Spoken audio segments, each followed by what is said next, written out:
భవత్ media news కి స్వాగతం. Bulletin లో ముందుగా హెడ్లైన్స్.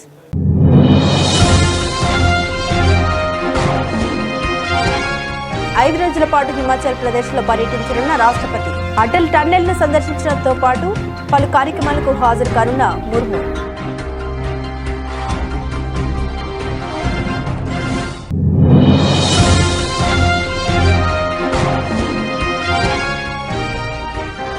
టీఎంసీ అధికారంలో ఉన్నంత కాలం బెంగాల్లో మహిళలకు రక్షణ ఉండదు. మమతా సర్కార్పై నిప్పుడు జరిగిన ప్రధాని మోదీ.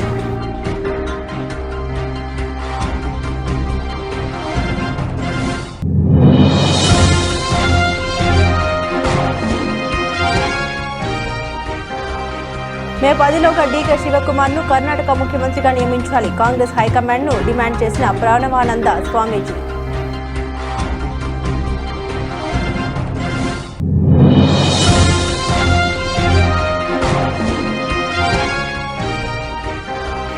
జనగణనతో సంక్షేమ పథకాలు ఆగవు. ప్రజలకు కేంద్ర మంత్రి కిషన్ రెడ్డి భరోసా.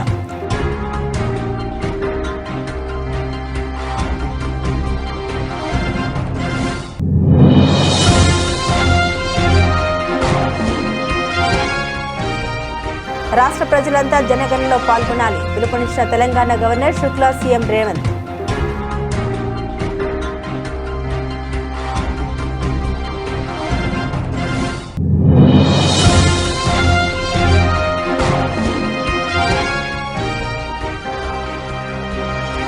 శేషాచలం అడవుల్లో భారీ అగ్ని ప్రమాదం, అదుపులోకి తెచ్చిన అధికారులు.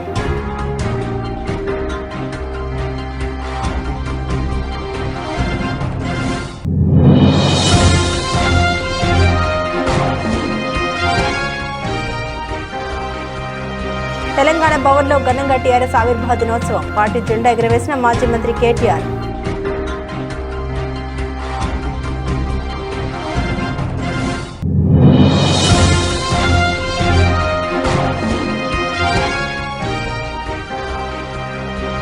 ఇప్పటికీ వ్యవసాయం దండగానే ఆలోచనతోనే చంద్రబాబు పాలన. ప్రభుత్వంపై మాజీ మంత్రి కాకని గోవర్ధన్ రెడ్డి విమర్శలు.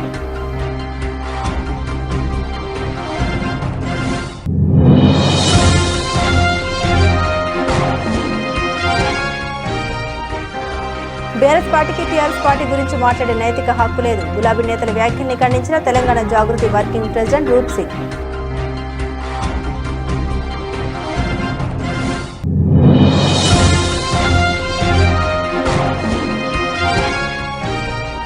పెట్రోల్ డీజిల్ కొరతతో అల్లాడుతున్న ఏపీ, అయినా పట్టని 45 ఇయర్స్ ఇండస్ట్రీ చంద్రబాబు అంటూ మాజీ మంత్రి పేర్ని నాని ధ్వజం.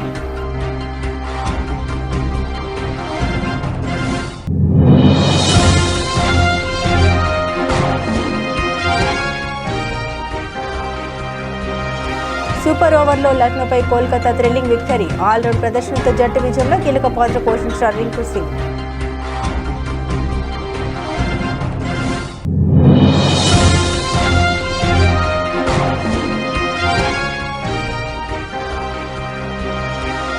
స్టాక్ మార్కెట్లకు శుభారంభం. లాభాల్లో సెన్సెక్స్, నిఫ్టీ.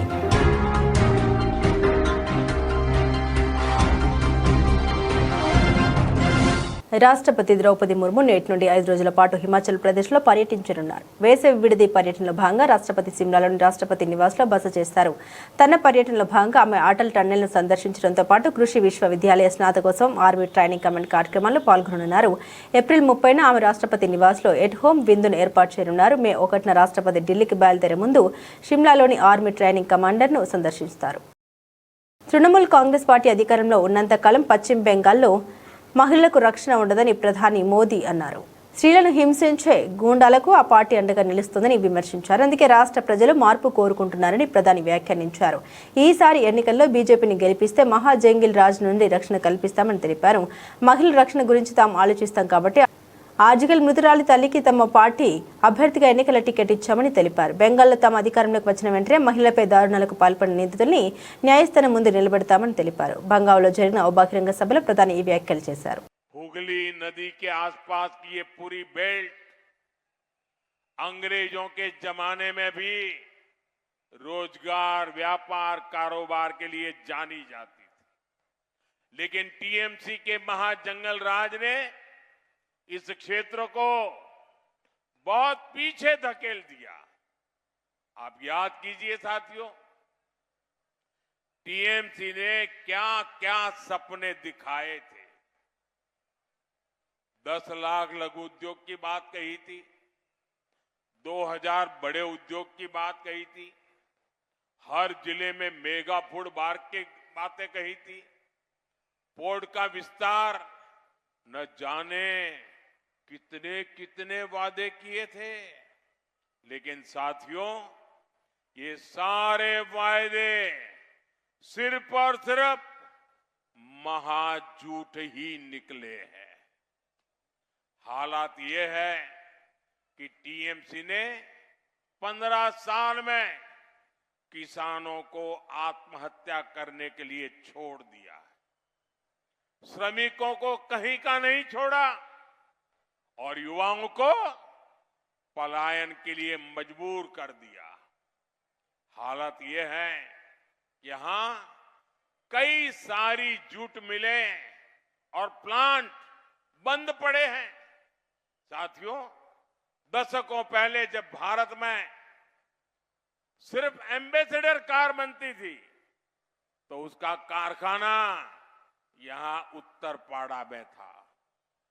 आज स्थिति ये है कि भारत इलेक्ट्रिक व्हीकल बना रहा है, दुनिया को एक्सपोर्ट कर रहा है। మే 10లోగా డీకే శివకుమార్ను ముఖ్యమంత్రిగా నియమించాలని కాంగ్రెస్ హైకమాండ్ను ఆర్య ఈడీగా కేంద్ర సమితి అధ్యక్షుడు ప్రణవానంద స్వామీజీ కోరారు. ఆలస్యమైతే ఢిల్లీ వాసులను సంప్రదిస్తామని హెచ్చరించారు. We are demanding as soon as possible make DK Shivakumar become the Karnataka Chief Minister. Because he was waiting last 6 months. The High Command is saying after Yugadi, after that Pancharajya election, 5 states election, then Magara Sankranti, this all finished now, all done. So why the waiting High Command, Congress High Command? So this is the insulting for that DK Shivakumar and the Hokalinga community. So we are demanding immediately High Command take the decision. Immediately, that is not late, already late. Because last 3 years completed, maybe after 1 month or 20 days, maybe 3 years completed Siddaramaiah ji. So Siddaramaiah ji also the backward leader, that is okay, expectable. But not only one leader in Eastern Karnataka state, DK Shivakumar ji also, it is also done mighty work for the backward community, state-wise. You see the DK Shivakumar go to one place, one district place. That place is coming 100% Congress workers, Congress leaders, not coming that caste leaders, caste people. But some Congress, Siddaramaiah ji and another leaders going, the community people is coming. But DK is a cutter Congress worker. His loss, his time, health, money, everything is dedicated for the Congress party. I think maybe 6 years back. దేశ అభివృద్ధికి జనాభా గణన అత్యంత కీలకమని ప్రజలు ఎలాంటి అపోహలకు తావివ్వకుండా తమ వివరాలను నమోదు చేయాలని కేంద్ర బొగ్గు గనుల శాఖ మంత్రి జి కిషన్ రెడ్డి పిలుపునిచ్చారు. జనాభా గణనలో సరైన వివరాలు ఇస్తే సంక్షేమ పథకాలు ఆగిపోదనే ప్రచారాన్ని నమ్మవద్దని, ప్రజలు ఇచ్చే ప్రతి సమాచారం అత్యంత గోప్యంగా ఉంటుందని ఆయన స్పష్టం చేశారు. హైదరాబాద్లోని దిల్కుష గెస్ట్ హౌస్లో నిన్న తన వివరాన్ని స్వయంగా ఆన్లైన్లో నమోదు చేసి 2027 జనాభా గణన స్వీయ నమోదు ప్రక్రియను కిషన్ రెడ్డి ప్రారంభించారు. ఈ సందర్భంగా ఆయన మాట్లాడారు. ఏ ప్రాంతంలో ఎలాంటి అవసరాలు ఉన్నాయి, ఉపాధి అవకాశాలు ఎక్కడ కల్పించాలనే స్పష్టత కోసమే ఈ వివరాలు సేకరిస్తాం తప్ప పథకాల కోత కాదని భరోసా ఇచ్చారు. మనము టార్గెట్ పెట్టుకుంటున్నాం, వచ్చే 2047లో భారతదేశానికి స్వాతంత్రం వచ్చి 100 సంవత్సరాలు జరుగుతుంది. ఆ 100 సంవత్సరాల పండుగ వరకు మన దేశం ఒక డెవలప్డ్ కంట్రీగా, ఒక అభివృద్ధి చెందిన దేశంగా, ఒక వికసిత్ భారత్గా భారతదేశం రావాలని కోరుకుంటున్నాం. కాబట్టి ఇప్పుడు జరిగేటువంటి జనాభా సేకరణ మరి డెవలప్డ్ కంట్రీగా ఎమర్జ్ కావడానికి కావలసినటువంటి కార్యాచరణ ప్రణాళిక రూపొందించడానికి ఎంతో ఉపయోగపడుతుంది. కాబట్టి ప్రజలందరూ దారిద్ర్యరేఖకు పైకి తీసుకురావాలి, అందరికీ ఉపాధి అవకాశాలు కల్పించాలి, మరి అన్ని ప్రాంతాలకు ఇన్ఫ్రాస్ట్రక్చర్ యాక్టివిటీ డెవలప్మెంట్ చేయాలి, అన్ని వృత్తులను వాళ్ళు ఎంచుకున్నటువంటి వాళ్ళు పనిచేస్తున్నటువంటి వృత్తులకు ప్రోత్సహించాలి. ప్రభుత్వాల తరఫున, సమాజం తరఫున వాటన్నిటికి కూడా ఇది ఒక మైలురాయిగా నిలవబోతుంది. కాబట్టి ఇది దృష్టిలో పెట్టుకోవాలి. ఈ యొక్క వికసిత్ భారత్ జాతీయ ప్రయాణంలో ప్రతి ఇల్లు ప్రతి వ్యక్తి భాగస్వాములు కావాల్సిందిగా నేను పిలుపునిస్తా ఉన్నాను. ముఖ్యంగా మరి ఖచ్చితమైనటువంటి సమాచారం ఉంటే దాని ఆధారంగా ఖచ్చితమైనటువంటి సమగ్ర ప్రణాళిక మనం రూపొందించడానికి అవకాశం ఉంటుంది. కాబట్టి ఇది దానికి మాత్రమే ఉపయోగపడుతుంది. కాబట్టి అది ఆలోచన చేయాల్సిందే కోరుతున్నాను. మన జనగణన ఏదైతున్నదో ఇది మన కోసం, మన దేశం కోసం, మన జనగణన మన దేశ అభివృద్ధి కోసం, మన జనగణన మన సంక్షేమం కోసం, మన జనగణన మన యొక్క దేశం యొక్క గౌరవం కోసం ఉపయోగపడుతుంది. కాబట్టి ఇది మన జనగణన, మనందరం పాల్గొనాల్సిందిగా నేను అందరికీ ఆహ్వానిస్తున్నాను. జనగణన కీలకమైన జాతీయ కార్యక్రమని తెలంగాణ గవర్నర్ శివ ప్రతాప్ శుక్లా అన్నారు. హైదరాబాద్లోని లోక్ భవన్లో జనగణన 2027 స్వీయ నమోదు కార్యక్రమాన్ని ఆయన ప్రారంభించారు. ఈ సందర్భంగా ఆయన మాట్లాడారు. జనగణన అనేది ప్రణాళిక సుపరిపాలన, వనరుల పంపిణీకి పునాది అని పేర్కొన్నారు. ఖచ్చితమైన సమాచారం, లక్షిత సంక్షేమ పథకాల రూపకల్పనలో దేశ పురోగతి అంచనాల ఈ జనగణన కీలకమని ఆయన తెలిపారు. మరోవైపు ముఖ్యమంత్రి రేవంత్ రెడ్డి స్వయంగా తన వివరాలను అధికారిక వెబ్ పోర్టల్ ద్వారా నమోదు చేసి సెల్ఫ్ ఎన్యుమరేషన్ ప్రక్రియను ప్రారంభించారు. ఈ సందర్భంగా ప్రతి ఒక్కరూ ఈ కార్యక్రమంలో పాల్గొని విజయవంతం చేయాలని ఆయన ప్రజలకు పిలుపునిచ్చారు. తెలంగాణ సోదరి మరలు అందరికీ नमस्कारम। जनगणना देश का एक अत्यंत महत्वपूर्ण राष्ट्रीय कार्यक्रम है जो हमारी जनसंख्या तथा उसकी सामाजिक आर्थिक स्थिति का व्यापक चित्र प्रस्तुत करता है। यह योजना निर्माण, सुशासन तथा संसाधनों के समान वितरण के आधारशिला है, जिससे समाज के प्रत्येक वर्ग तक विकास का लाभ सुनिश्चित किया जा सके। जनगणना का महत्व शिक्षा, स्वास्थ्य, रोजगार, आवास तथा आधारभूत संरचना से संबंधित नीतियों के निर्माण में इसकी महत्वपूर्ण भूमिका में निहित है।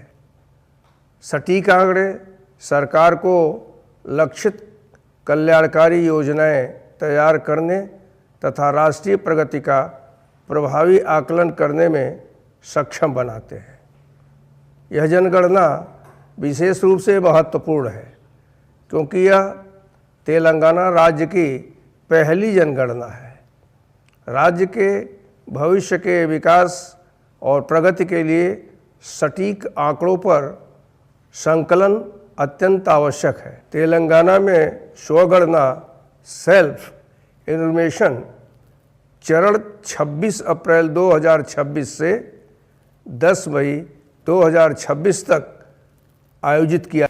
పవిత్ర పుణ్యక్షేత్రం తిరుపతి సమీపంలోని శేషాచలం అటవీ ప్రాంతంలో భారీ అగ్ని ప్రమాదం సంభవించింది. జీవకోన అటవీ రేంజ్లోని మొండోడి కోన ప్రాంతంలో మంటలు చెలరేగాయి. అవి ఉధృతంగా మారి నగరం నుండి కూడా దట్టమైన పొగ, అగ్నికిరణాలు కనిపించడంతో స్థానికుల్లో ఆందోళన నెలకొంది. సమాచారం అందుకున్న వెంటనే అటవీ శాఖ, టీటీడీ అగ్నిమాపక శాఖలకు చెందిన సుమారు 50 మంది సిబ్బంది రంగంలోకి దిగారు. ఫైర్ లైన్లు ఏర్పాటు చేసి ఫైర్ బీటర్లతో మంటలు అదుపు చేసేందుకు తీవ్రంగా శ్రమించారు.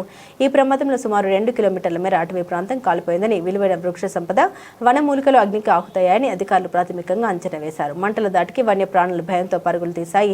ప్రమాదానికి ఖచ్చితమైన కారణాలపై జిల్లా అటవీ అధికారి వి సాయిబాబా ఆధ్వర్యంలో విచారణ జరుగుతుంది. అధిక ఉష్ణోగ్రత కారణంగా ఎండిపోయిన గడ్డి అంటుకుందా లేక ఎవరైనా ఆకతాయిలు నింపిపెట్టారనే కోణంలో దర్యాప్తు చేస్తున్నారు. పరిస్థితి అదుపులోకి వచ్చిందని డిఎఫ్ఓ తెలిపారు. ఎర్రచంద్రం గిడ్డంగుల సమీపంలో ఉండడంతో ఆ ప్రాంతానికి మంటలు వ్యాపించకుండా ప్రత్యేక చర్యలు తీసుకున్నట్లు అధికారులు వెల్లడించారు. ఈ ఘటనలో ఎలాంటి ప్రాణ నష్టం జరగలేదని స్పష్టం చేశారు. దశాబ్దాలుగా దగాపడ్డ తెలంగాణ కోసం అన్ని పదవులు వదులుకొని 25 సంవత్సరాల క్రితం ఇదే రోజు జల దృశ్యంలో తన పార్టీని స్థాపించారని బీఆర్ఎస్ పార్టీ వర్కింగ్ ప్రెసిడెంట్ మాజీ మంత్రి కేటీఆర్ అన్నారు. బీఆర్ఎస్ పార్టీ ఆవిర్భావ దినోత్సవం సందర్భంగా తెలంగాణ భవన్లో ఆయన పార్టీ జెండాను ఆవిష్కరించారు. ఈ సందర్భంగా ఆయన మీడియాతో మాట్లాడుతూ మొదటి 14 సంవత్సరాలు తెలంగాణ ప్రజలను జాతిని ఐక్యం చేసి ఢిల్లీ మెడలు వంచామని గుర్తు చేశారు. తర్వాత 10 సంవత్సరాలు ప్రజలు అధికారం ఇస్తే పాలించి రాష్ట్రాన్ని దేశంలోని అగ్ర భాగాన పెట్టిన నాయకుడు కేసీఆర్ అని కొనియాడారు. ఇప్పుడు 2.5 ఏళ్లుగా ఈ దుర్మార్గపు పాలనలో అణచివేతలకు గురవుతున్న ప్రజలకు గొంతుకై నిలుస్తున్నది ఈ గులాబీ పార్టీ అని పేర్కొన్నారు కేటీఆర్. దశాబ్దాలుగా దగాకు గురై, అన్యాయానికి గురై నెత్తురు మండిన ఒక జాతి ఎత్తిన జెండా గులాబీ జెండా. సరిగ్గా 25 సంవత్సరాల కిందట త్యాగాల పునాదుల మీద ఆనాడు తనకు అప్పుడున్న పార్టీ ద్వారా సంక్రమించిన డిప్యూటీ స్పీకర్ పదవికి, శాసన సభ్యత్వానికి, అట్లాగే పార్టీలోని రాష్ట్ర బాధ్యతలకు అన్నిటికీ కూడా గుడ్ బై చెప్పి తెలంగాణ రాష్ట్రం ఏర్పడితేనే ఒక స్వీయ రాజకీయ శక్తిగా తెలంగాణ ప్రజలు ఎదిగితేనే ఈ ప్రాంత సమస్యలకి చరమగీతం పాడొచ్చు, శాశ్వతంగా ఈ ప్రాంతం గతంలో ఏదైతే సిరి సంపదలతో తొలతూగిందో అట్లా మళ్ళీ ఉద్భవించవచ్చు అనే ఆలోచనతో పెద్దలు కేసీఆర్ గారు ఆనాడు 25 వసంతాల కిందట పార్టీని ఏర్పాటు చేసి కొండా లక్ష్మణ్ బాపూజీ గారు ఇచ్చిన ఆశ్రయం జలదృశ్యంలో జెండా ఎత్తిన విషయం మీకు తెలుసు. మరి 25 సంవత్సరాల్లో ఒక అరుదైన చరిత్ర కలిగిన పార్టీ బీఆర్ఎస్ పార్టీ. మొదటి 14 ఏళ్లు తన పోరాటంతో తెలంగాణ ప్రజలను ఐక్యం చేసి తెలంగాణ జాతిని మొత్తంగా ఎక్కడికక్కడ లక్షల సంఖ్యలో సమీకరిస్తూ వారికి తెలంగాణ రాష్ట్ర ఏర్పాటు ఆవశ్యకతను బోధిస్తూ అంబేద్కర్ గారు చెప్పిన విధంగా బోధించు, సమీకరించు, పోరాడు అన్నట్టుగా అడుగడుగున పోరాటాలు చేస్తూ ఢిల్లీ మెడలు వంచిన పార్టీ ఈ గులాబీ జెండా పార్టీ, ఈ బీఆర్ఎస్ పార్టీ.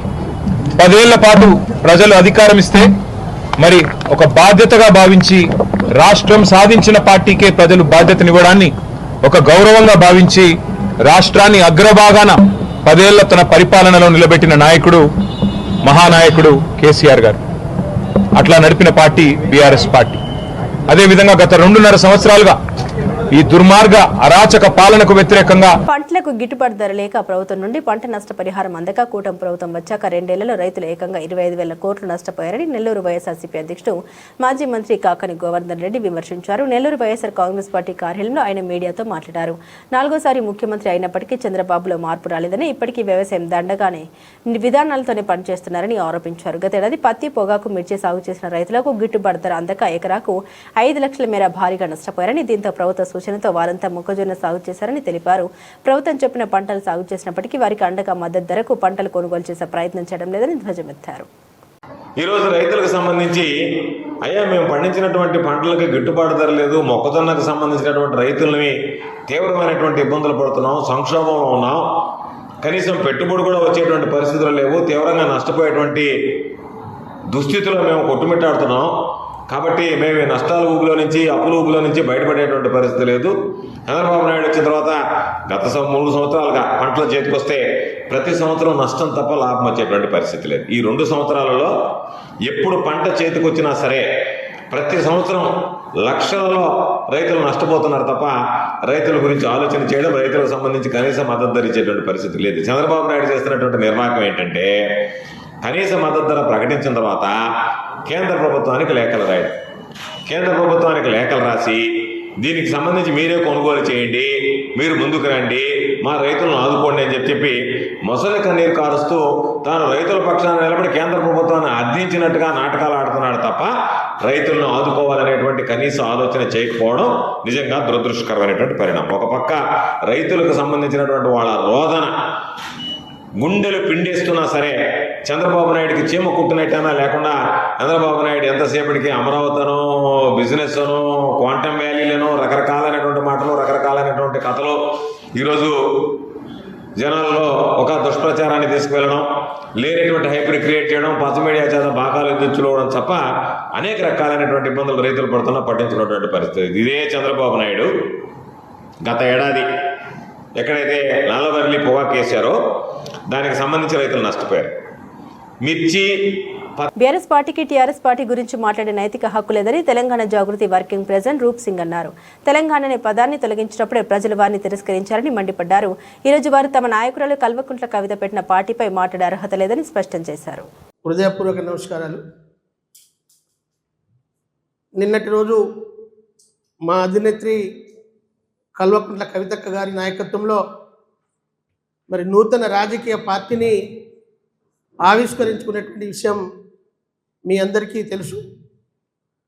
నిన్న కవితక్క గారు ఏర్పాటు చేసినటువంటి పార్టీ పేరును అనౌన్స్ చేసేటువంటి సందర్భంలో రాష్ట్ర వ్యాప్తంగా సుమారు 15,000 పైచిలుకు బస్సుల ద్వారా 10,000 పైచిలుకు ఇతర వాహనాల ద్వారా సుమారు 50,000 పైచిలుకు తెలంగాణ సమాజం హాజరై మీ వెంట మేమున్నామంటూ అక్కగారికి మరి తోడుగా నిలబడ్డటువంటి వాళ్ళందరికీ పేరు పేరున తెలంగాణ రాష్ట్ర సేన పార్టీ పక్షాన ప్రత్యేకమైనటువంటి హృదయపూర్వక ధన్యవాదాలు, నమస్కారాలు తెలియజేస్తూ ఉన్నాం.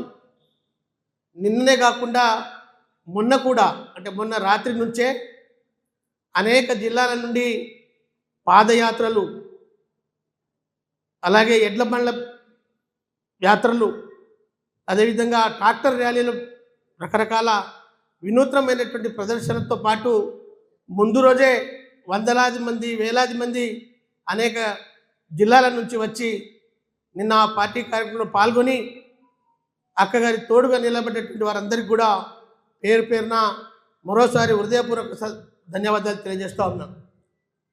మరి నిన్న జరిగినటువంటి పార్టీ ఆవిర్భావ సందర్భంగా ఎవరికి ఎంత బాధపడిందో తెలియదు, కానీ బీఆర్ఎస్ పార్టీ నాయకత్వానికి, బీఆర్ఎస్ పార్టీ ప్రముఖులందరికీ కూడా వణుకు పుట్టి. రాష్ట్రంలో వాహనదారులు గత 3 రోజులుగా పెట్రోల్, డీజిల్ దొరక్క బంకుల వద్ద క్యూలు కడుతున్నారని, సరుకుల రవాణా నిలిచిపోయిందని, కూలీలు పనులు లేక ఇబ్బందులు పడుతున్నారని, అయినా 45 ఏళ్ల ఇండస్ట్రీ అని చెప్పుకునే చంద్రబాబు మాత్రం మొద్దు నిద్రపోతున్నారని వైఎస్ఆర్సీపీ నేత మాజీ మంత్రి పేర్ని వెంకటరామయ్య మచిలీపట్నంలో ఏర్పాటు చేసిన ప్రెస్ మీట్లో ధ్వజమెత్తారు. కేంద్రం తమ చేతిలో ఉందని చెప్పుకునే చంద్రబాబు దాని రాష్ట్రాన్ని చమురు ఇబ్బందుల నుండి గట్టెక్కించడానికి ఎందుకు వాడడం లేదని పేర్ని నాని ప్రశ్నించారు. వీళ్ళ వల్ల సింగపూర్ చెడిపోకుండా ఉంటే చాలు. వ్యవసాయం లేదు చోట వ్యవసాయ మంత్రి వెళ్తాడు, పరిశ్రమలు ఎట్టా పెట్టాలో ట్రైనింగ్కి వెళ్తారు, పరిశ్రమల శాఖ మంత్రి ఉండరు. రోడ్లు వేస్తారంట, మున్సిపాలిటీలో ₹1 గ్రాంట్ ఇవ్వరు రోడ్లకి. ఈ 2 ఏళ్లలో 24 మాసాల్లో ₹1 R&Bకి కానీ లేదా మున్సిపాలిటీకి కానీ ₹1 రోడ్లకి శాంక్షన్ ఇవ్వరు. ఇంకా ఇక్కడ ఏమో డబ్బులు ఎవరు, నిధులు ఉండవు. ఇక్కడ అప్పుల కుప్ప. ట్రైనింగ్కి వెళ్తారండి. ఏం ట్రైనింగ్ గురించి ఏం బోడబోడుతారు వచ్చి? ఇంకా ఆమోదం తప్పితే, ఆంధ్ర రాష్ట్ర ప్రజలకు ఆమోదం తప్పితే మామూలుగా పెళ్లికి సూట్ వేస్తారు, ఇక మళ్ళీ ఎప్పుడు వేయరు. అవన్నీ ఇట్లాంటి అప్పుడు తీసి మళ్ళీ ఆ కోర్టు సూటు బూట్ వేయటానికి ఇంట్లో కొడుక్కో కూతురుకో పెళ్లికో వేస్తారు. ఇక్కడ దాకా కోర్టు గీటేసి ఆ రోజు అందరికి చుట్టాలందరినీ మిస్ చేసి ఆ కోర్టులన్నీ అక్కడ ఈడ్చుకుంటాకి తప్పితే, వీళ్ళకి ఆ బొలపాటను తీర్చుకుంటాకి తప్పితే ఈ రాష్ట్రానికి ఉపయోగం ఏంటి? రోజుల్లో గంజాయి ఆపుతా ఉన్నారు. భారతదేశానికి, అది ప్రపంచానికి గంజాయి ఇక్కడి నుంచి వెళ్తుందని చెప్తున్నారు. గంజాయి సిగరెట్లో తాగేది బదులు చాక్లెట్లోకి వచ్చింది 100 రోజులు దాటిన కాడి నుంచి. 6 నెలల్లో గోతులు పుడుతా ఉన్నారు. ఊరికే టూత్ పాలిష్ కింద కొన్ని రోడ్లు గోతులు కప్పెట్టారు, మళ్ళీ ఆ గోతులు ఇంకా పెద్ద ఇంత కనపడినాయి. ఎక్కడ ఏ అన్న ఇంకేమనంటే పల్లెటూళ్ళకి వేసే రోడ్లకి టోల్ గేట్ పెడతామని చంద్రబాబు నాయుడు గారు చెప్తారు. వీళ్ళ వల్ల సింగపూర్లో పోలీసు వ్యవస్థ చెడిపోవటం, వీళ్ళ వల్ల వ్యవసాయం లేని చోట వ్యవసాయ శాఖ మంత్రి వెళ్ళి నేర్చుకొస్తాడు. అక్కడికి వెళ్ళి సింగపూర్లో వ్యవసాయమే లేదు, వ్యవసాయం నేర్చుకొస్తారు ఈయనకి. అక్కడికి వెళ్ళి వచ్చాక వీళ్ళందరికీ మీడియా వాళ్ళందరూ కూర్చోబెట్టి ఏం నేర్చుకొచ్చావో చెప్పమంటే అసలు మామూలుగా డొక్క బయలుపోద్ది వీళ్ళందరిది. ఐపీఎల్ 2026లో కోల్కతా నైట్ రైడర్స్ ను ఒంటి చేత్తో నడిపిస్తున్న రింకు సింగ్ మరోసారి తన విశ్వరూపం ప్రదర్శించారు. ఓటమి అంచున నిలిచిన జట్టును తన అసాధారణ పోరాటంతో గెలుపు తీరాలకు చేర్చాడు. లక్నో వేదికగా ఆదివారం జరిగినటువంటి ఉత్కంఠభరిత మ్యాచ్లో లక్నో సూపర్ జైంట్స్ పై సూపర్ ఓవర్లో కోల్కతా నైట్ రైడర్స్ అద్భుత విజయం సాధించింది. బ్యాటింగ్ లో అజేయంగా 83 పరుగులు, ఫీల్డింగ్ లో 4 క్యాచ్లు, సూపర్ ఓవర్లో కీలక క్యాచ్ విజయం కోసం చక్కటి 4తో రింకు సింగ్ ఈ మ్యాచ్ లో 1 మ్యాన్ ఆర్మీలో నిలిచాడు. మొదటి బ్యాటింగ్ చేసిన Kolkata Knight Riders Lucknow bowler మోహిన్ ఖాన్ దాటికి కుదేలైంది. కోల్కతా 20 ఓవర్లలో 7 వికెట్లకు 155 పరుగుల గౌరవప్రదమైన స్కోర్లు చేయగలిగింది. 156 పరుగుల లక్ష్యంతో బరిలోకి దిగిన లక్నోకు ఆరంభంలోనే ఎదురు దెబ్బ తగిలింది. ఆఖరి ఓవర్లో లక్నో విజయానికి 17 పరుగులు అవసరం అవ్వక కార్తిక్ త్యాగి బౌలింగ్లో ఉత్కంఠ తారస్థాయికి చేరింది. చివరి బంతికి 7 పరుగులు కావాల్సిన సమయంలో మహమ్మద్ షమీ సిక్సర్ బాదడంతో మ్యాచ్ టై అయి సూపర్ ఓవర్కు దారితీసింది. సూపర్ ఓవర్లో స్పిన్నర్ సునీల్ నరైన్ 1 పరుగు మాత్రమే ఇచ్చి నికోలస్ పూరన్, మార్క్ రమ్లను అవుట్ చేశాడు. అనంతరం 2 పరుగుల లక్ష్యంతో బరిలోకి దిగిన కేకేఆర్ తరపున రింకు సింగ్ 4 కొట్టి జట్టుకు చిరస్మరణీయ విజయాన్ని అందించారు. ఈ ఓటమితో లక్నో వరుసగా 5వ పరాజయాన్ని మూటగట్టుకుని పాయింట్ల పట్టికలో అట్టడుగు స్థానానికి పడిపోయింది. అంతర్జాతీయ మార్కెట్ల నుండి అందిన సానుకూల సంకేతాలతో దేశీయ స్టాక్ మార్కెట్లు సోమవారం లాభాలతో ప్రారంభమయ్యాయి. ట్రేడింగ్ ఆరంభంలోని సూచీలు దాదాపు 0.6% మేర లాభపడ్డాయి. సెన్సెక్స్ 457 పాయింట్లు పెరిగి 77,121 వద్ద ట్రేడ్ అవుతుండగా నిఫ్టీ 150 పాయింట్లు లాభపడి 24,047 వద్ద కొనసాగుతుంది. Realty, pharma, IT, auto, banking షేర్లలో కొనుగోలు మద్దతు మార్కెట్లకు కలిసొచ్చింది. సెషన్ ఆరంభంలో నిఫ్టీ 47 పాయింట్ల లాభంతో 23,945 వద్ద, సెన్సెక్స్ 191 పాయింట్ల లాభంతో 76,856 వద్ద ట్రేడింగ్ మొదలుపెట్టాయి. రంగాల వారీగా చూస్తే కనుక Nifty realty, pharma, IT, auto, PSU bank సూచీలు 2% వరకు లాభపడ్డాయి. అయితే Axis bank, Shriram finance, Bajaj finance షేర్లు నష్టాలను చవిచూశాయి. మిడ్ క్యాప్, స్మాల్ క్యాప్ సూచీలు కూడా 1% వరకు పెరిగి మార్కెట్లో సానుకూల ధోరణి సూచించాయి. అస్థిరతను సూచించే ఇండియా విక్స్ 2% పైగా తగ్గి 19.24 వద్ద ఉంది.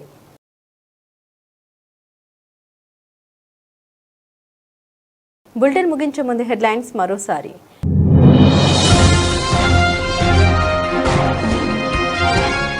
ఐదు రోజుల పాటు హిమాచల్ ప్రదేశ్లో పర్యటించనున్న రాష్ట్రపతి. అటల్ టన్నెల్ను సందర్శించడంతో పాటు పలు కార్యక్రమాలకు హాజరు కానున్న ముర్ము.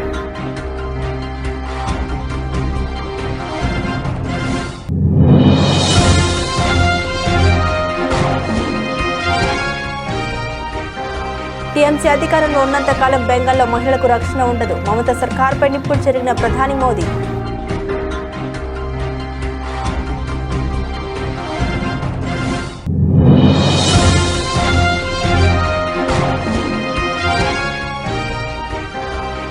మే 10లోగా డీకే శివకుమార్ను కర్ణాటక ముఖ్యమంత్రిగా నియమించాలి. కాంగ్రెస్ హైకమాండ్ను డిమాండ్ చేసిన ప్రణవానంద స్వామీజీ.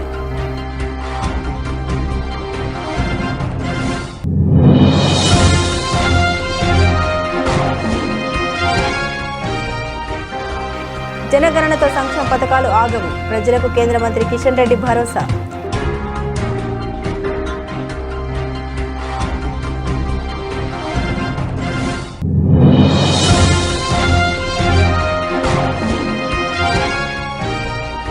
రాష్ట్ర ప్రజలంతా జనగణనలో పాల్గొనాలి. పిలుపునిచ్చిన తెలంగాణ గవర్నర్ శుక్లా, సీఎం రేవంత్.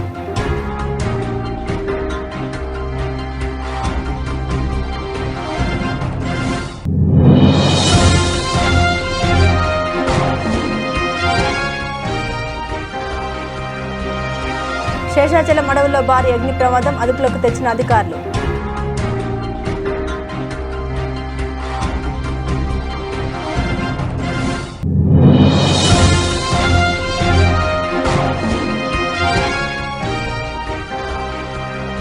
తెలంగాణ భవన్లో ఘనంగా టీఆర్ఎస్ ఆవిర్భావ దినోత్సవం. పార్టీ జెండా ఎగురవేసిన మాజీ మంత్రి కేటీఆర్.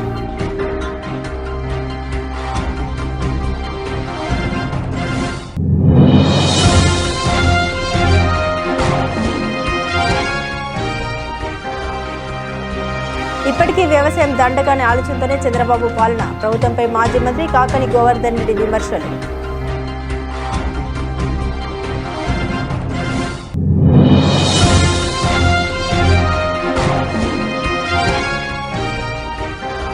బీఆర్ఎస్ పార్టీకి టీఆర్ఎస్ పార్టీ గురించి మాట్లాడే నైతిక హక్కు లేదు. గులాబీ నేతల వ్యాఖ్యల్ని ఖండించిన తెలంగాణ జాగృతి వర్కింగ్ ప్రెసిడెంట్ రూప్ సింగ్.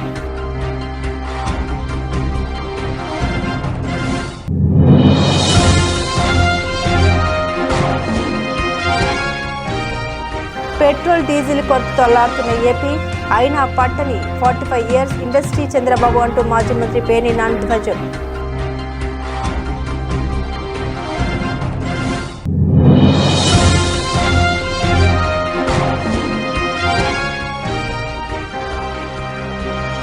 సూపర్ ఓవర్లో లక్నోపై కోల్కతా థ్రిల్లింగ్ విక్టరీ. ఆల్రౌండ్ ప్రదర్శనతో జట్టు విజయంలో కీలక పాత్ర పోషించిన రింకు సింగ్.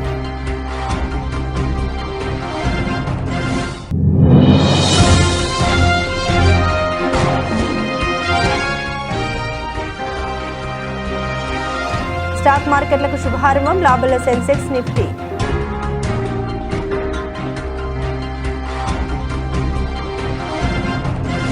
ఇవి బులెటిన్లోని విశేషాలు. తిరిగి మరో బులెటిన్తో మళ్ళీ కలుసుకుందాం. అంతవరకు సెలవు. నమస్కారం.